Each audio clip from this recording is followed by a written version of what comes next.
অৰূপ কুমাৰ দে নামৰ ফকতীয়াজনে যে বিটিআৰৰ এক্সিকিউটিভ মেম্বাৰ কেনেকৈ হ'ল সেয়া ভাবিবলগীয়া কথা।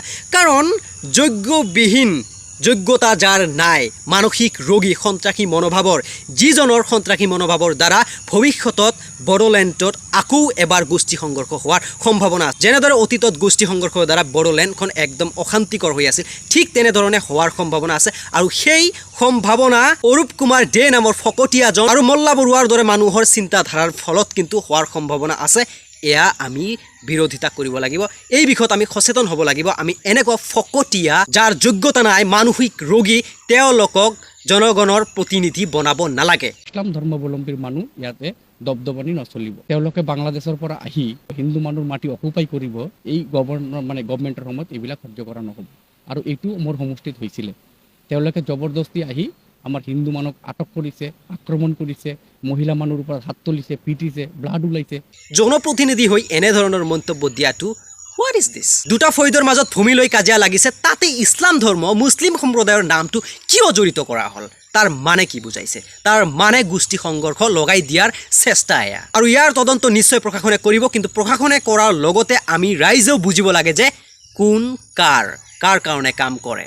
আচলতে এওঁলোক সুবিধাৰ চান্স লয়। দুটা ফৈদৰ মাজত কাজিয়া লাগিছে, কিন্তু তাতে ইছলাম ধৰ্ম নাইবা ধৰ্মৰ নাম লগাই গোষ্ঠী সংঘৰ্ষ কৰাব আৰু নিজৰ মুনাফা আদা কৰিব, মানে ভোট বেংক বনাব। মিষ্টাৰ অৰূপ কুমাৰ দে, আপোনাৰ নামত কি আমি ধৰ্ম বিচাৰিব গৈছোঁ নেকি? আপোনাৰ নামত আমি ধৰ্মক ব্লেম কৰিছোঁ নেকি? ধৰ্মক গালি দিছোঁ নেকি? যে আপোনাৰ ধৰ্মৰ মানুহবোৰ আচলতে, মানে আপোনাৰ ধৰ্মীয় মানুহবোৰ আচলতে বাংলাদেশী, তেনেকুৱা আমি ক'ব গৈছোঁ নেকি?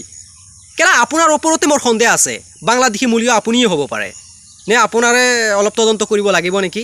কিন্তু সেইবোৰ কথা আমাৰ নাহে, কাৰণ আমি সেইবোৰ কথাত লাগি নাথাকোঁ। আমি শান্তিৰ প্ৰিয় মানুহ, বুজিছ? কাজিয়া লাগিছে তোমাৰ মোৰ মাজত, টপিক মেইন, তাতে ধৰ্ম লৈ নাহোঁ আমি। কেলা বড়োলেণ্ডত যদি বাংলাদেশী আছে, ওলোৱাৰ দায়িত্ব কাৰ? তোমালোকৰতো।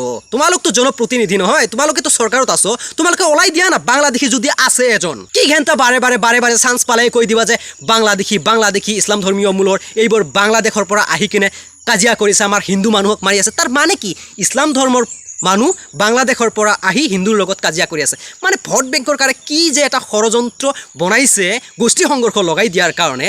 এইবোৰ মানুহ আচলতে জেলৰ ভিতৰত থকাটোহে যোগ্য, বিটিআৰৰ EMৰ যোগ্য নহয় কেলা। আচলতে মেইন কথা হ'ল আমাৰ ৰাইজ একদম মাছুম, মুখাৰ আঁৰত যে কোন আছে, সেই মানুহৰ কেৰেক্টাৰ কি, ৰিয়েলিটি কি, সেয়া চিনিব পৰা নাই। আৰু চিনি নোপোৱাৰ কাৰণে এগেইন এণ্ড এগেইন চৰকাৰত তেনেকুৱা ফকতীয়া সন্ত্ৰাসী মনোভাৱৰ অযোগ্য মানসিক ৰোগী, প্ৰাইম মিনিষ্টাৰ কোৱা, মুখ্যমন্ত্ৰী কোৱা, MP কোৱা, MLA কোৱা, এক্সিকিউটিভ মেম্বাৰ কোৱা, চবতে তেনেধৰণৰ ফকতীয়া এজন হ'লেও থাকিবই। আৰু সেইবোৰক বাছনি কৰে আমাৰ মাছুম ৰাইজে, যিবোৰ মুখাৰ আঁৰত থকাজনক চিনি নাপায়। কিন্তু ছাত্ৰ সংগঠনবোৰ চিনি পায় মুখাৰ আঁৰত কোন আছে। যেতিয়া সেই মুখা খুলি দিয়ে, তেতিয়া মানে সেই ছাত্ৰ সংগঠনৰ প্ৰেছিডেণ্টক দম মাৰিবহে তেনেকুৱা অৰূপ কুমাৰ কেলা, যাৰ কোনো